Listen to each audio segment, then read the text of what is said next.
Amém. Cumprimento a todos com a paz do Senhor, amém? Para quem não me conhece, eu sou o pastor Ézio. Desde já quero deixar um bom dia, uma boa tarde, uma boa noite para você, meu amigo e minha amiga, do canal do Ézio Construtor e Pregador. Desta vez eu venho como servo do Senhor, assim como todas as outras também, amém? Pregar uma palavra rema ao seu coração. Então, desde já quero fazer uma pequena oração a Deus. Pai querido, Pai bendito, primeiramente te peço perdão pelos meus pecados e te peço que o Senhor venha me aceitar do jeito que eu sou e que o Senhor me permita estar do jeito que o Senhor deseja. Desde já eu entrego minha vida, meu coração, tudo no seu trono. Aceite seu servo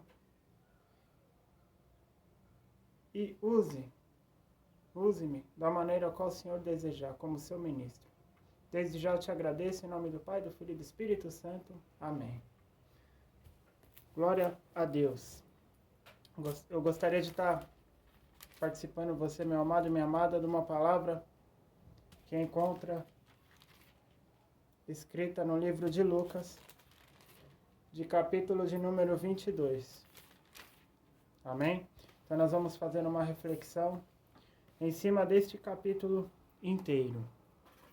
Eu vou procurar ser bem breve e eu tenho certeza que o Espírito Santo de Deus, o Espírito Santo, o Consolador, o Paracletos, ele vai estar trabalhando nesta hora, na minha e na sua vida.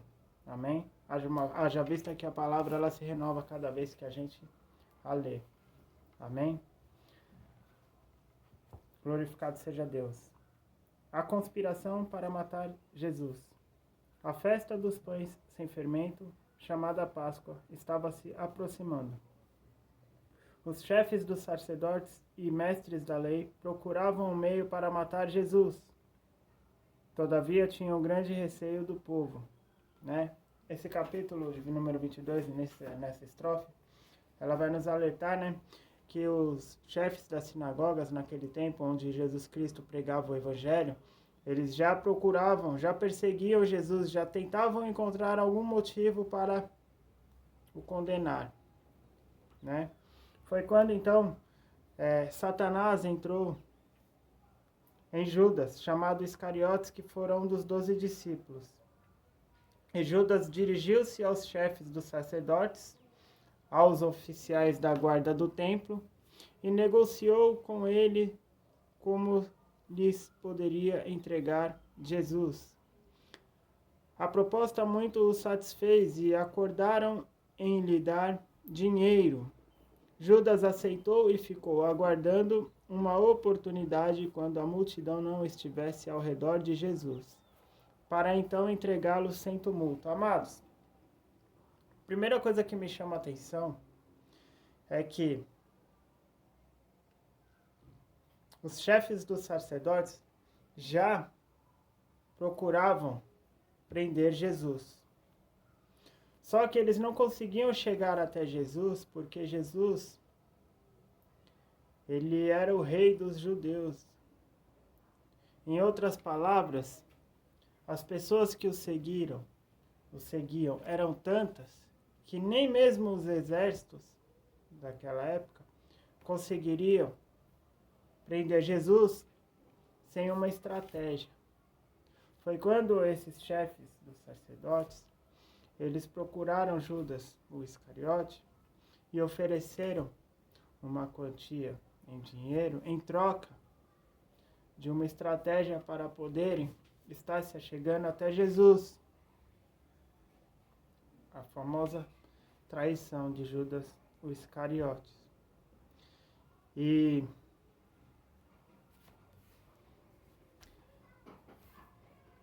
finalmente chegou o dia dos pães sem fermentos, no qual devia ser sacrificado o cordeiro pascual.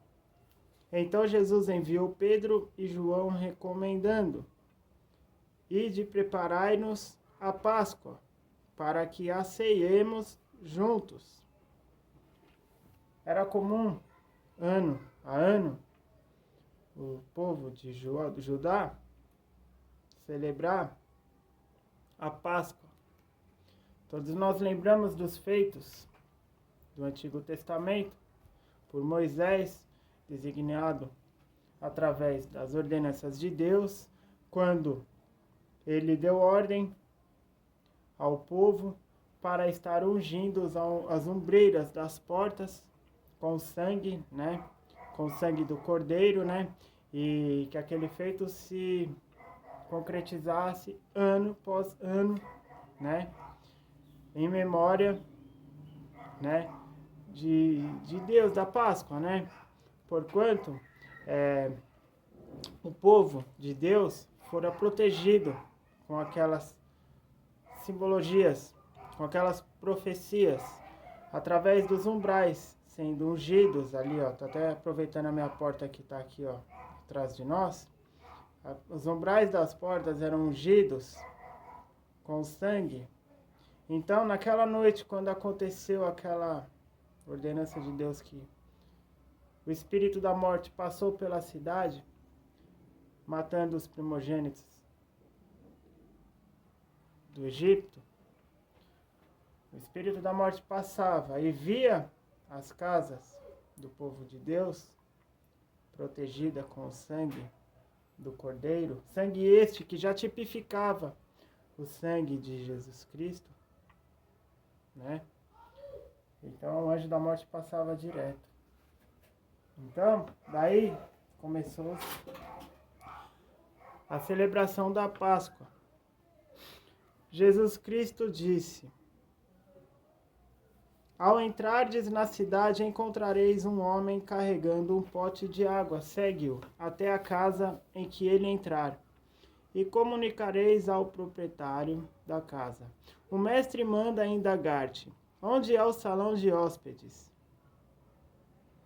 no qual poderei cear a Páscoa com os meus discípulos? Então eles lhe mostrarão uma ampla sala no andar superior, toda mobiliada. Ali fazei os preparativos.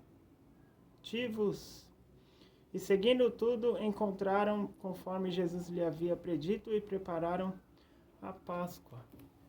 Queridos, assim como Jesus Cristo, a gente vai ver na sequência que ele sabia que Pedro negaria 3 vezes o seu nome antes do cantar do galo, na noite da traição. Assim como Jesus Cristo sabia que ao entrar em Jerusalém, que teria lá umas pessoas lá com um jumentinho, cujo homem ainda não havia montado, para que ele pudesse ter a entrada triunfal em Jerusalém. Jesus, ele também sabia que aquele homem, ele estaria carregando aquela água, e ele saberia que aquele homem estaria indo para a casa daquela, aonde a ceia seria preparada. Digo mais, quando os seus discípulos chegam lá e comunicaram, o mestre manda indagar. Quem que era o mestre? Era Jesus Cristo. Naquela época, ele já estava sendo conhecido em vida. Ele já estava com seu reino aflorado. Glorificado seja Deus por isso. E quando os discípulos disseram: o mestre manda indagar-te, onde é o salão de hóspedes no qual poderei cear a Páscoa com os meus discípulos? Né? Glorificado seja Deus. E ali já tinha povos tementes de Deus, já tinha seguidores de Jesus Cristo. Glorificado seja Deus. Seguindo tudo, encontraram conforme Jesus lhe havia predito e prepararam a Páscoa. A última Páscoa de Jesus Cristo. Quando chegou o momento, Jesus e seus discípulos se reclinaram à mesa. Então ele lhes revelou: eu tenho desejado ansiosamente comer convosco esta Páscoa, antes da hora do meu sofrimento. Pois vos afirmo que não a comereis novamente até que ela se cumpra no reino de Deus. Jesus Cristo, ele foi batizado por João Batista. Jesus Cristo, ele participou da Santa Ceia. Santa Ceia esta, ora, era aquela confraternização, porquanto os mandamentos de Deus eterno assim pedira antigamente, ora agora já vai ter um novo significado. E havendo pegado um cálice, ele deu graças e ordenou: tomai do cálice e partilhai entre vós. Eu vou usar aqui este copo com água agora, amém? Como referência, né? Então peço um minuto aos irmãos. Não estou ainda participando do cálice, né? Mas Jesus Cristo, ele pegou o cálice, ele tomou do cálice e disse: tomai do cálice e partilhai entre vós. Pois vos declaro que de agora em diante não mais bebereis do fruto da videira até que venha o reino de Deus. Aquela ceia tinha a participação do próprio Jesus Cristo. Hoje nós sabemos que Jesus Cristo está onde? À direita, à destra da mão de Deus. Glorificado seja Deus. Minha sogra, o rango já saiu, glória a Deus, mas a palavra também está saindo aqui. E tomando o pão, havendo dado graças, o partiu e o serviu aos discípulos, recomendando: isto é o meu corpo, oferecido em favor de vós, fazei isto em memória de mim.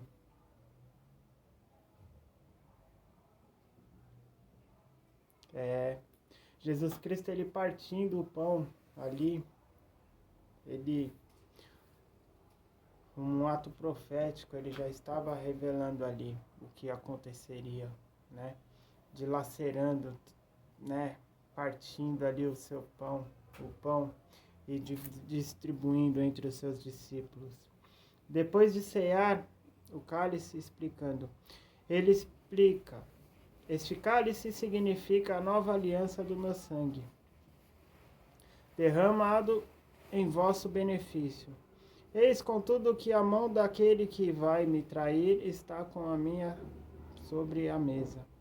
O Filho do Homem certamente vai, conforme o que está prescrito. Todavia, ai daquele por intermédio de quem ele está sendo traído. A partir de então começaram a questionar entre si quem seria eles, o que estava para fazer isso. Seja maior como quem serve. E surgiu também uma discussão entre eles acerca de qual deles deveria ser considerado o mais importante. Agora os discípulos estavam preocupados em saber quem era o traidor e quem seria o mais forte, o maioral entre eles. Mas Jesus lhe ponderou: os reis das nações são os senhores delas. Os que exercem autoridade de sobre os povos são chamados de benfeitores. Ele está afirmando: entretanto, vós não sereis assim. Ao contrário, o maior entre vós seja como os mais jovens, aquele que governa como que serve. Porquanto quem é o maior, o quem está reclinado à mesa ou o que serve? Porventura não é o que está reclinado à mesa? Contudo, entre vós eu sou como aquele que serve. Jesus falando. Vós sois os que tende permanecido ao meu lado durante as minhas tribulações. Que nós possamos estar sempre caminhando com Jesus Cristo, até mesmo nas nossas tribulações. Assim como meu Pai me outorgou um reino, eu o designo a vós, para que comais e bebais a minha mesa no meu reino, e vos assentareis em tronos para governar as 12 tribos de Israel. Jesus prediz a traição de Pedro, né? Outra hora a gente estava falando disso. Simão, Simão, eis que o Satanás já recebeu autorização para vos peneirar como trigo. Eu, entretanto, roguei por ti, para que a tua fé não se esgote. Tu, pois, quando te converteres, fortalece os teus irmãos. Jesus está falando com o seu discípulo. Puxa, olha só o que Pedro replicou. Senhor, estou pronto a ir contigo, tanto para a prisão quanto para a morte. Não poderia ser diferente, discípulo de Jesus Cristo, fazendo as obras com Jesus Cristo, acompanhando por onde quer que ele fosse lá, a não ser quando Jesus se retirava da presença dos discípulos para ter com Deus, ou quando ele escolhia discípulos A ou discípulos B para fazer tal situação. Outra hora, só um minuto, sogra, obrigado, querida. Outra hora, agora, Pedro está falando, não, que isso, converter, já sou convertido. Só que eu tenho uma palavra para dizer para você, meu amado e minha amada. Nós precisamos nos converter todos os dias de nossas vidas. Sabe por quê? Porque o pecado, ele nos chama todos os dias. Aqui é Jesus Cristo dizendo, ó. Simão, Simão, eis que Satanás já recebeu autorização para vos peneirar como trigo. Eu, entretanto, roguei por ti para que a sua fé não se esgote. Pois quando te converteres, fortalece os teus irmãos. Qual que é o segredo? Conversão. Conversão diária. Todos os dias nós temos que morrer para o mundo. Todos os dias nós temos que reconhecer que Jesus Cristo é o único, suficiente, exclusivo e eterno Salvador em nossas vidas, para que nós possamos ser salvos. Todos os dias nós temos que ter fé, buscar a santidade. Temos que tomar a Santa Ceia também, que é o tema de hoje, né? Contudo, predisse-lhe Jesus, asseguro-te, Pedro, que antes que o galo cante hoje 3 vezes negarás que me conhece. Em seguida, Jesus os inquiriu, quando eu vos enviei sem bolsa, mochila de viagem e outro par de sandálias, sentistes falta de algo? Ao que eles prontamente replicaram, de nada. Então, Jesus os adverte, agora, porém, quem tem bolsa, pegue-a, assim como a mochila de viagem, e quem não tem espada, venda a própria capa e compra uma. Pois vos asseguro que é necessário que se cumpra em mim o que está escrito. E ele foi contado como os transgressores. Sim, o que está escrito ao meu respeito está para se cumprir. Então os discípulos afirmaram, Senhor, eis que aqui 2 espadas. Mas Jesus lhes exortou, é o bastante. Aqui nesse momento, Jesus diz que é o bastante 2 espadas, mas que não necessariamente é necessário usar das espadas, não é verdade? E a gente vai ver na sequência, lá quando Jesus Cristo, ele é atacado, quando chega com o traidor, e Jesus Cristo, ele... Eu vou deixar pra gente estar vendo isso lá na sequência, mas a palavra vai nos revelar que Jesus Cristo, quando um de seus soldados ali, dos seus cooperadores, discípulos, né, eles percebem o ataque do adversário, ele pega a sua espada e ele lança a orelha de um dos soldados, né, e a palavra vai nos revelar que Jesus prontamente foi lá com a sua mão e recompôs a orelha daquele soldado, né? E a gente vai ver isso na sequência agora. Porque não é pra gente estar usando a espada para o mal, né? Se a gente for analisar, a espada ela serve para segurar outra espada, muitas das vezes, né? E se for 2 espadas, se a gente as cruzar, né? E a espada vier, a gente consegue fazer com que aquela espada ela se detenha em 2 espadas, né? E então Jesus saiu para orar no monte. E retirando-se, seguiu como de costume para o Monte das Oliveiras, e os discípulos o acompanharam. Chegando ao lugar, Jesus lhe instruiu: orai para que não venhais a cair em tentação. A chave é a oração. Amém? Então ele se afastou deles, à distância de um tiro de pedra, e ajoelhou e começou a orar. Pai, se queres, afasta de mim este cálice. Entretanto, não seja feita a minha vontade, mas o que tu desejas. Foi então que apareceu-lhe um anjo do céu, que o encorajava. E em grande agonia orava ainda mais intensamente.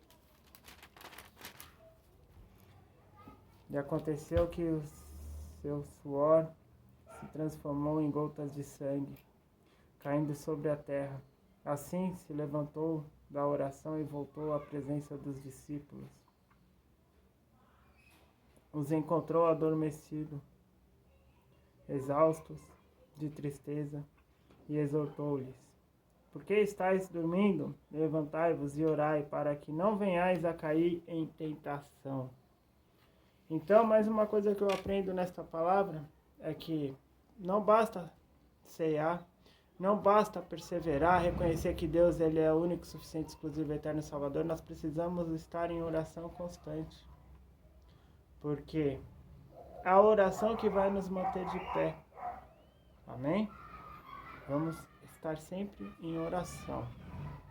Há demônios que só saem com jejum e oração.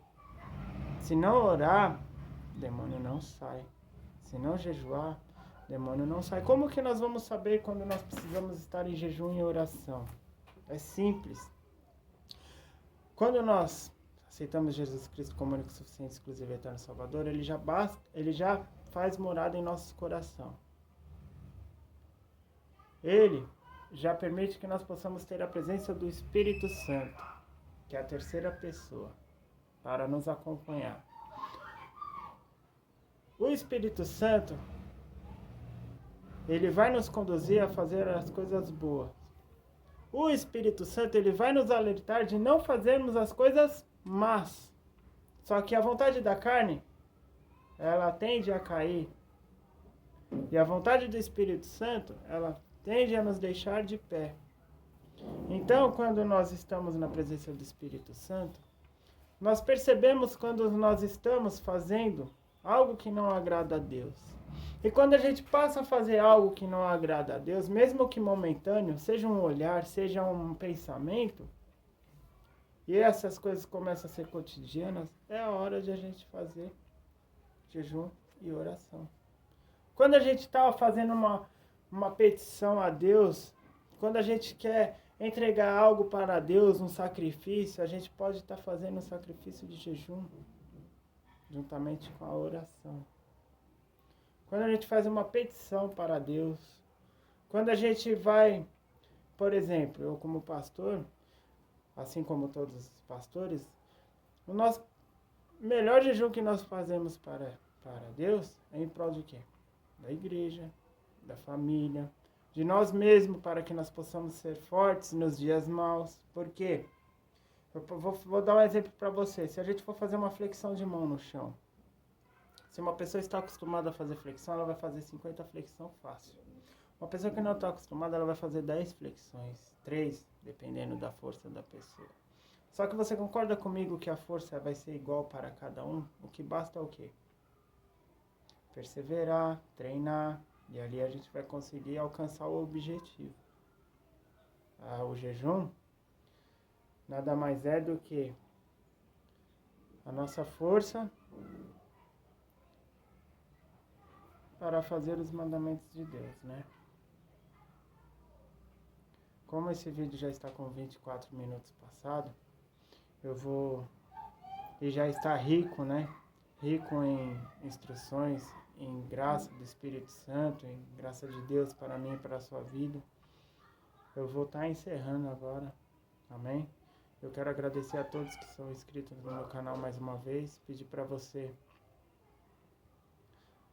compartilhar se possível, né?